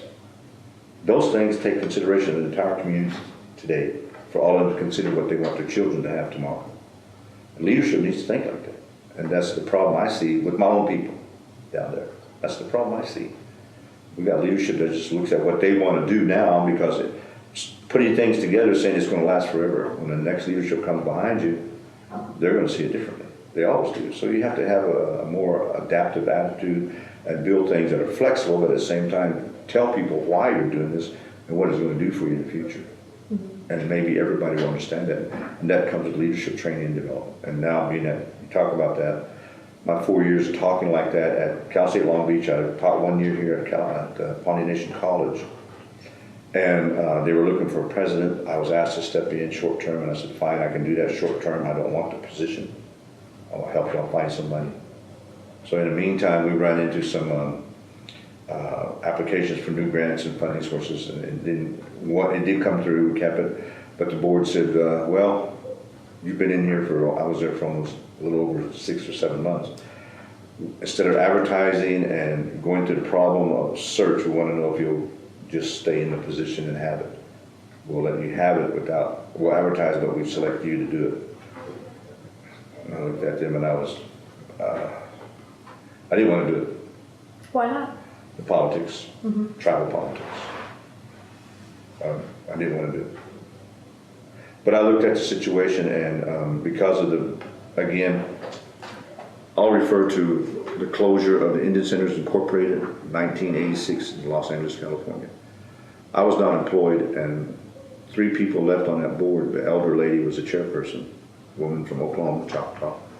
Lucy Wilson, come to me, asked me, point blank, Michael, I need help. I need this. I need somebody to help me here. We have to do this. We have to go through this. I closed out Indian Centers Incorporated. I had to shut it down. Close out accounts, close out reports, and it was a very distraught, heavy feeling to do that. But yet, I did it because of this elder who needed help for an organization that they had leadership that went awry, went south with whatever. So I helped her. So I envisioned that possibility here at Pawnee Nation College. But it didn't happen, and I'll just say no politician likes to lose. And maybe I was thinking with the political head, but I also thought about the students and the community there, that they needed leadership, needed continuity. And so I was asked to do that. So I've been doing it full time since 2014. When I walked into the presidency, they had private funding was very low, maybe $20,000. This year alone, we've got an enrollment up to approximately 65 students from the far cry of 24 that were there when I came in 2012. Wow. We're offering certificate programs as well as degree programs. We're expanding from just degree programs in liberal studies or Indian studies. We offer certificates in the medical field, certified medical assistant, certified nursing aide. We're assisting students taking the medical coding test. We want to start offering classes in phlebotomy next year. And we're going to be hiring a instructor for early childhood education. We have 5 programs, maybe 7 that will sign on to be sites that we'll send our teacher to after working hours, so those employees can achieve their certificate and then achieve their AA down the line. So we're doing all these expansive things at Pawnee Nation College. And this year alone, we're going to be applying for $1.3 million in separate grants for 5 different areas. That was not done under the previous leadership there, the presidents. And the Board of Trustees, we just finished our last meeting, and good encouraging words for me to stay on and help them plan the next 5 and 10 years' time towards accreditation. It's really interesting seeing how you're able to use your forward thinking in helping revitalize Pawnee Nation College. That little college over 10 years has brought in $9.7 million total, employees 9 people, average salary of $43,000. We've had over 400 students come through the door. The majority of students will all receive a scholarship or a Pell Grant. That in itself constitutes roughly $500,000 or more. And then the buying power of the college, we spend about 40% of our budget goes to purchasing power, things that we need there. As well as the students, we have a special program called the ONLY program. And these are students who you must qualify, you have a certain income level as well as grade level. And that gives a small stipend. So some of these students throughout the school year will receive approximately $5,000 from that program, as well as Pell Grant, as well as travel scholarships. So That's how universities become an economic engine for communities. And so I have a better grasp of why colleges and universities can exist and what they do for the local communities. And our Pawnee Nation College and other tribal colleges, we have a twofold, if not threefold, mission statement. One is the general education, higher education requirement. Two is the local community cultural component. And thirdly is a larger tribal governance sovereignty component.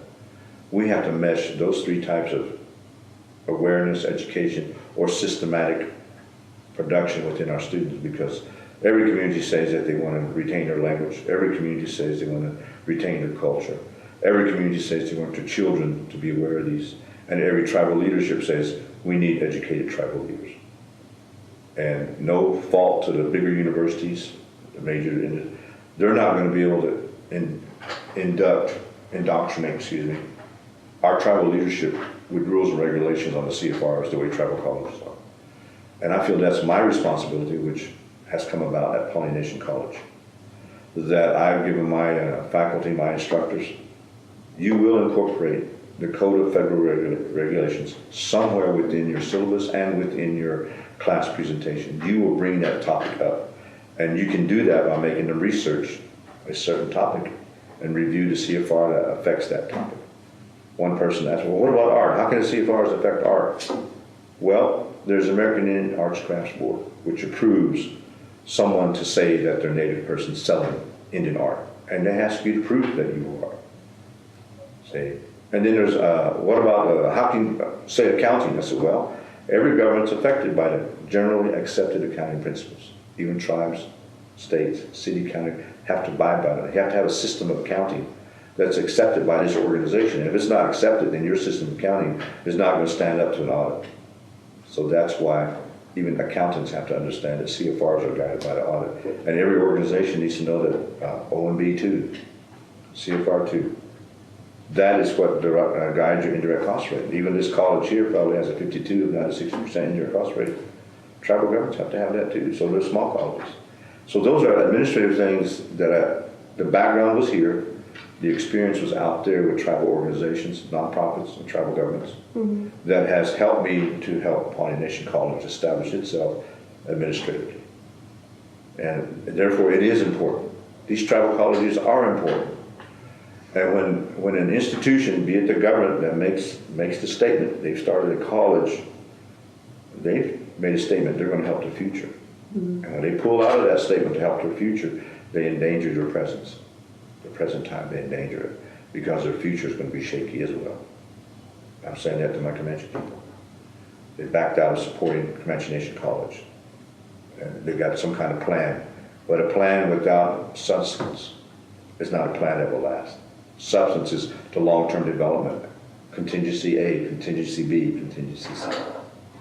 That's planning. Not just say, we're going to do this, and what happens if it doesn't work? You got to have a plan behind that. See, and I'm talking to my Comanche people, and they may not see this, but I know that there's many elders at my home site, my homeland's down there, who understand what I'm saying about the long term and about cultural awareness and responsibility. And if a tribal government doesn't preserve its own culture, there's no other government that will do that. I'm having an argument now with people, my own people, saying, well, teaching the language and having money for powwows and supporting these things, that's not a governmental function. I go across to the east side, Chickasaw, Choctaw Nation, millions of dollars into their school community and groups for language development, historical oral treasures. And so it tells me that a lot of people are not observant of the rest of the world and paying attention to how to preserve your culture and how to enamor your people to themselves culturally. See, there's a big difference in leadership. When you don't have that kind of leadership that looks long-term and outward and being inclusive, then you don't have leadership that's for the long term at all. Can you talk a little bit about the challenges facing tribal colleges today? First challenge is funding. First challenge. Second challenge is tribal leadership. Tribal leaders need to understand that when they establish a tribal college, they've established development for the future, and they need to fund it. If you can't fund it correctly, don't start it. And that's the thing, history lesson number 100 and whatever. I was on the travel council for the Comanche Nation, businessman. Brought a resolution in 1 page, legal size, resolution to start a college.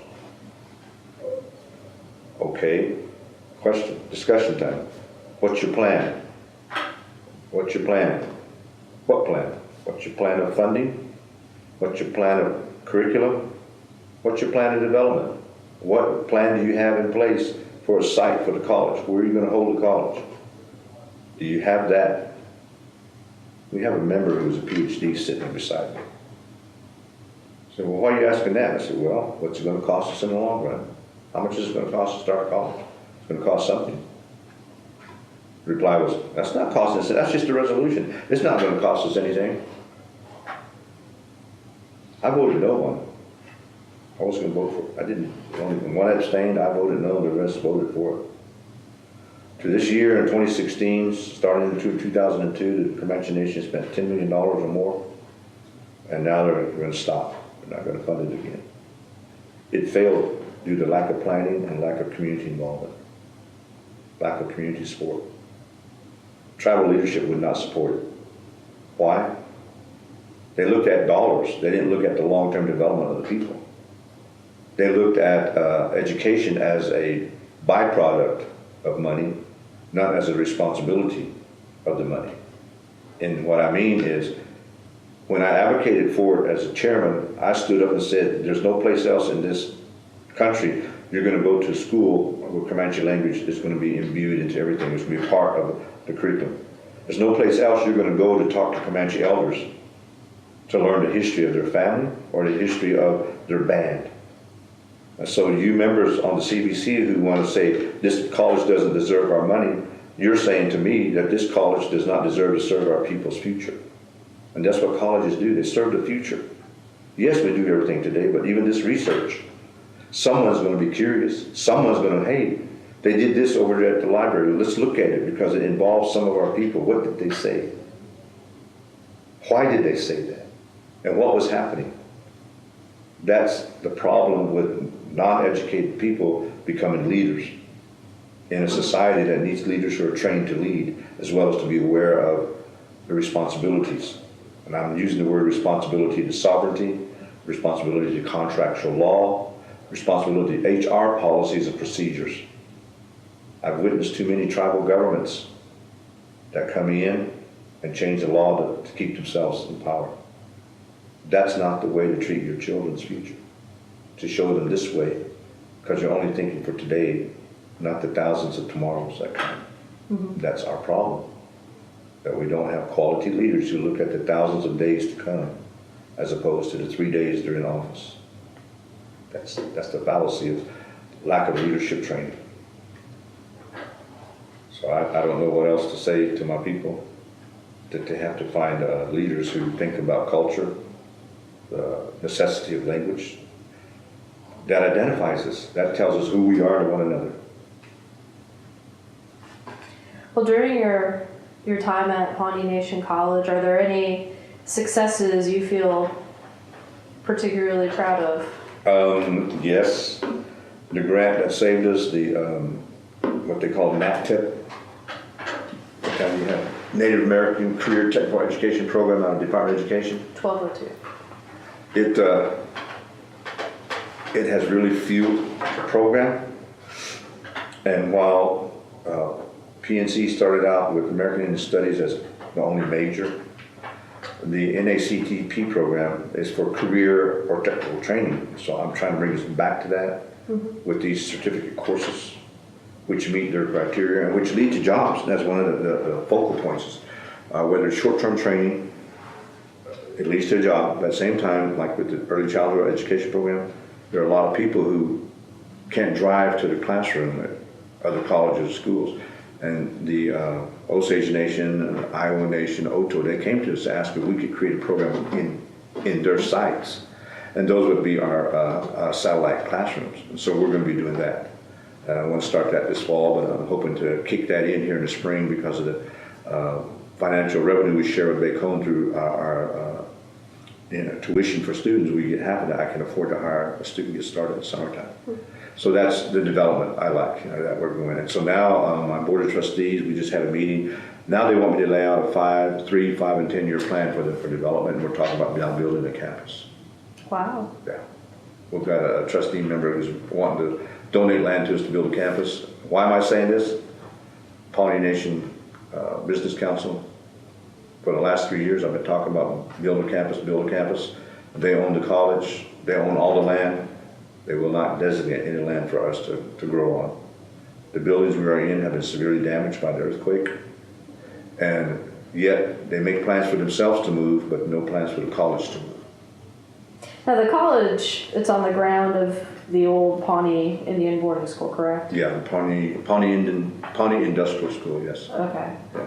And so the buildings are in deteriorating shape? Yeah, again, the old sandstone and mortar, maybe wood, no stone, no steel, holding them up. So when these earthquakes came in the past year and a half, they really shook the buildings. I think the foundations are kind of weak. Even in my building, I span from the first floor up to my second floor and about 20 foot across. It has all weakened these windows, and so that at some point in time another good shake comes, they will probably be pushed further out, But the only thing holding it up is the porch on the outside, but that's all wood, and if that gives, it all gives. So we're really planning. Now we got to plan it. We got to plan a campus, and my board of trustees wants me to be there, and we have a good board. They're all Pawnee Nation members, all educated and experienced. I've worked at many places besides just tribal government, so it's beneficial for them, for the business community, or I should say their business council, as they call themselves, to really listen to these trustees and to abide by what we're trying to do. So we'll see how things go in the next year or so. Yeah. Well, you've had many experiences. You've had all over the U.S. And when you look back and your time with higher education, whether it's at high school or OSU, and I know you also have a master's degree, how did this education impact your life? Sadly, it didn't impact it early enough. The jobs I struggled with, I was always competing against master's level people. So I assume from introspective thought here, I've always been involved in education. Did not realize it till I got here to Pawnee, because my early years were always working with the CEDAR program. It was JTPA. Now it's called the WIA, Workforce Investment Act.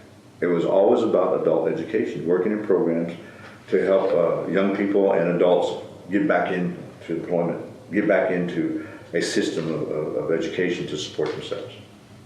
So, not knowing what educational field is about, I've been involved in adult education longer than I've been an adult. It does make me, I do have I can say I'm proud of that, that I've helped others. Because if you remember the phrase I talked about my mother telling me, when you go through that door and you leave, make it so somebody else can come behind you.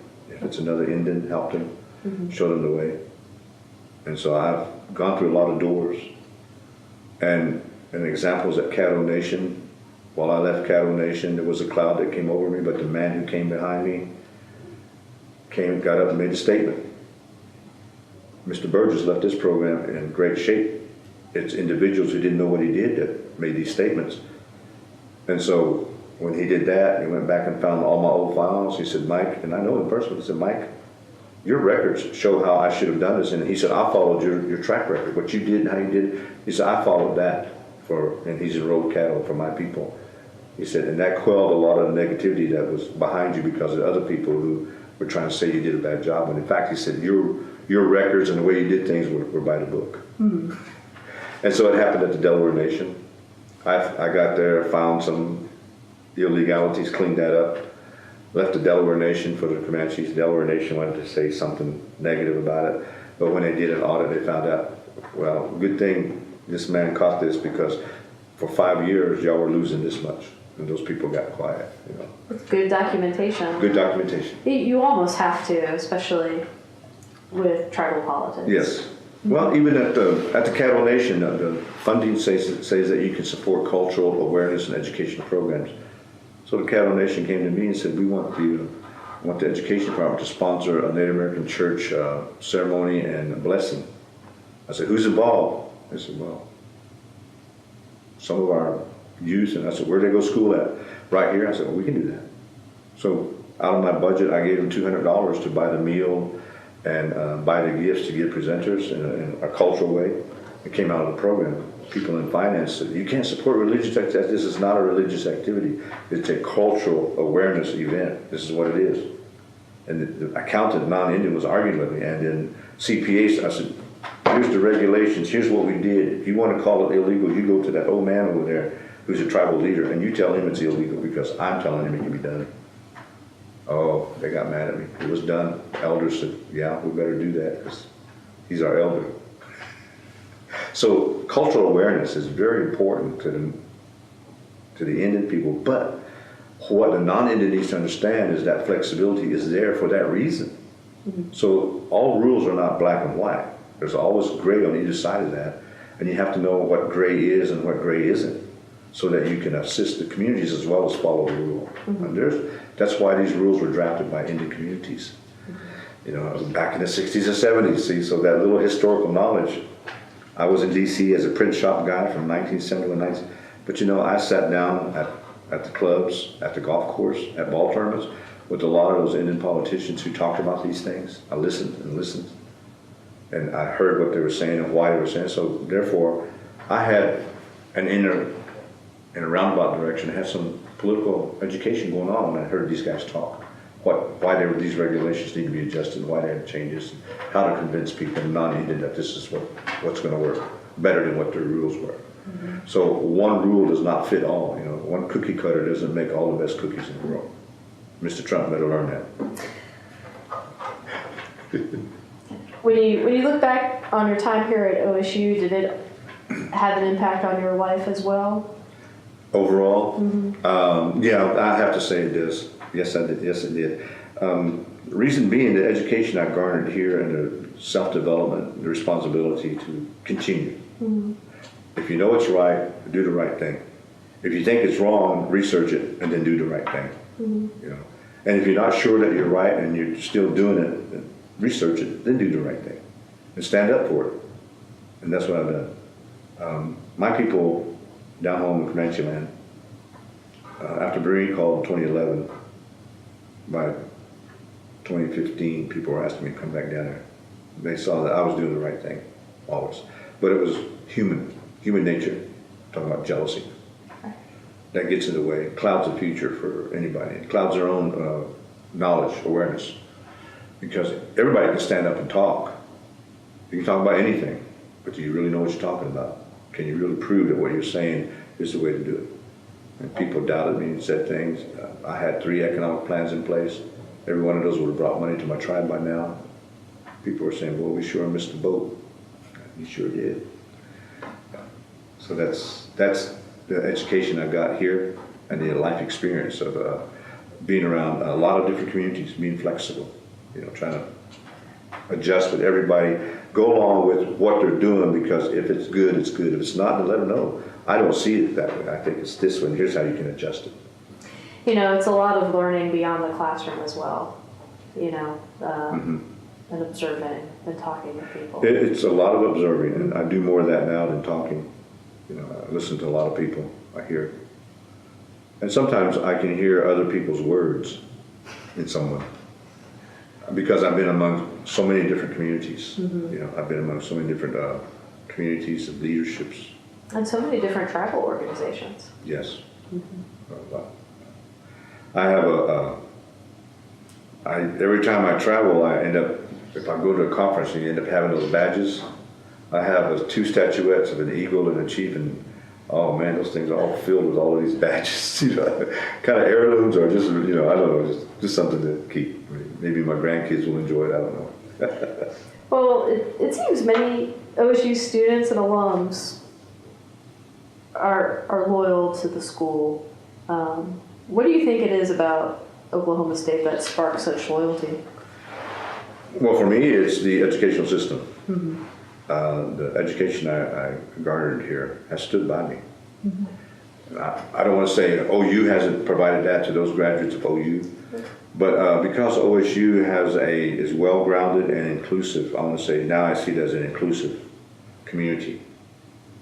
When I was here, it was just NASA, Native American Student Association. Now you've got the Center for Excellence. There can be some improvement there, but there's an outreach to the community that OSU is doing to our Indian communities, Right. which should continue. Needs to bridge a lot of gaps there. But I think that's why OSU, number one, its ability to develop, per se. I don't think OU would have developed without board. All those connections. That's what it takes. But look at what we have. We're developing even more. We have a lot of graduates that come back and do things for us, which is good. They don't leave the college behind. As I wouldn't leave my community behind. I'd want to do something for even Pawnee Nation College when and if I'm not there, and if I become the millionaire, billionaire type of person, I definitely want to see that it has a tribal leadership center or a focus and leave something there for other Native students to be supported by, whether it's a scholarship or a room for research on all these rules and regulations and kind of treaties that went forward, because even the U.S. government cannot absolve itself of its responsibilities through treaties and governance. There's no way around it. The only time that happens is when there's no more Indians walking on this earth. But we're here, going to be here. Well, before we close out today, tell me a little bit about your family. Well, I'm remarried. Julie and I, between us, she has 2 kids. I have 2 kids. We both have a boy and a girl. My children are in California with their mom. One's working for the UOHRP tribe, Jennifer. She went to school at Humboldt State University to her junior level and got this job and doing great guns with them, working in her tribal court and in the child services division. And my son, he was like me, was living and enjoying it, and then all of a sudden, the light went on. He wanted to do something, so he's gone to school for chef, and he's working at a well-noted restaurant, a common term, highfalutin restaurant. There in Sacramento. He said he's learning a lot, and he wants to complete 2 years of kind of an internship. But already he's called upon to work nights, open up at nights. Sometimes weekends he has to go and open the restaurant, set things in motion, like a second manager or something. I think they see more in him than just being a chef, even though he just wants to be a chef. He had that experience early on. When he graduated high school, his mother and them all moved to Sacramento, but he took a job with a company, a pizza restaurant. Within 30 days or 60 days, he was made manager. He had night shift manager for a whole year and a half of that restaurant. He was opening the thing and closing it for the owner, which is more than I ever did. And I'm proud of my children. They got their education. They got it going on early. My son, he did something I didn't get to do. He earned a high school letter at his high school there in Pasadena High School, Pasadena, California. In athletics. I didn't get to do it. Daddy didn't do that. I just did it at high school. So I'm doubly proud of him for that. He's involved in it. They're both musicians. Jennifer played the flute, he played the violin, then he played guitar, then he went to piano, and then he made electro disco, whatever. He did a lot of that. He was DJing for a while before he got into that gig and got into school. Now he's a chef. Still taking classes. He wants to pursue his bachelor's when he's finished. But Jennifer, she took flute, then she took played trombone, then she played the clarinet. And I said, when you get to the saxophone, call me. I want to take lessons. But yes, they have a gift of music there. They're both enrolled with me in the Comanche Nation. My wife has a son and daughter. They're all enrolled Comanche as well. And she grew up in Comanche County, Lawton, Oklahoma. Her mother's name is Rita Kanawani. In English, they say Connerworthy. What it means is a woman standing by the house. And then her father's name was Wani. So they come from an old family there in Lawton, or among our Comanche people. It goes way back before pre-reservation. That name has survived. And then on my grandfather's side, my grandfather's Indian name is Kutsoni. As a young boy, he had a fever. He was afraid of him dying, so they took him to a medicine man, and the medicine man worked over him and prayed for him and fed him medicine, and then out of that, to defeat that infection, they gave him that name, Kutsoni, which just means fever. And then my grandmother, Ada Yellowfish Burgess, her Indian name is Tsawika, a thundering herd. I guess she was born at the time. I don't know if there was horses coming through the village or they were chasing horses. But that's the name she was given, Tsawika. Means thundering herd of horses, excuse me. So that's her Indian name. And so that's my beginnings. My mother, Lavona Ada Burgess, and my father is Anthony Perosi Sr. They never got married. But I remember him, I knew him, and he passed away here recently. So that's some of my lineage, on both sides of my wife. My wife has two Indian names. She has an Indian name from her, it was given to her when she was born, the day out of the hospital. And it means born beautiful.